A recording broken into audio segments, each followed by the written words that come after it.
The pumpkin in the jar.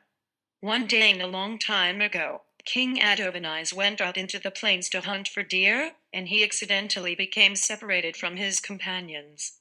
Wandering about, the king saw a hut that was surrounded by a garden. Tending the garden was a beautiful young maiden. The king spoke to the maiden and said, "Tell me, lass, what plants are you growing here?" She replied, "I am raising pumpkins and melons."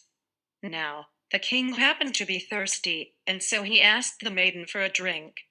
"We were hunting in the heat of the day," he said, "and I felt a terrible thirst come over me." The maiden replied, "O illustrious king, we have water to be sure, but only an old, crude jar in which to serve it. Surely it is not right or worthy that your majesty should drink from such a crude jar.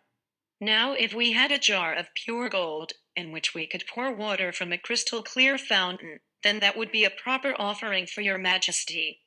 The king replied to the girl, "Never mind the jar, I'm terribly thirsty. I care not if the jar is old, provided that the water is cool." The maiden went into the house, fetched the jar, and filled it with clear cool water. Presently the king drank his fill. After he had finished, the king handed her back the jar. Then, suddenly, the maiden struck the jar against the staircase. It was shattered to bits. The king wondered at this strange act, and in his heart he thought that the maiden had no manners at all. He cried, "You see that I am a noble king, and you know that I hold the crown. For what possible reason did you shatter that jar, received from my hands?" The maiden replied, "The reason I broke the jar, which has been kept for many years by my mother, O king, is that I should not like to have it used by anyone else after you, your majesty, has touched it."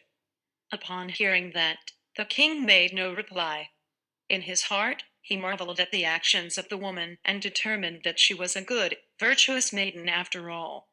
As he returned toward the city, a thought began to grow on him. He wondered whether the maiden was as clever as she was virtuous.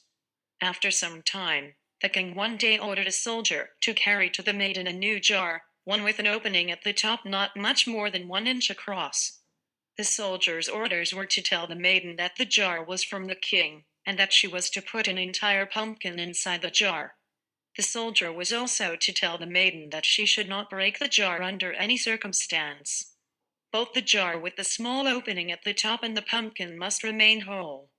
The maiden returned a message to the king that she was certain she could do what his majesty ordered, but that such a task might take some time. Indeed, it was several months before the maiden arrived at the palace. In her hands she held the same jar, and sure enough, an entire pumpkin sat inside of it. When the king closely examined the jar, he confirmed that the jar was the same one that he had delivered. What's more, he saw that both the jar and the pumpkin were completely undamaged. He asked the maiden to marry him on the spot, as she was as clever as she was virtuous, and she gladly accepted. Later, in their royal chambers, when his new wife revealed her secret, the king laughed long and hard.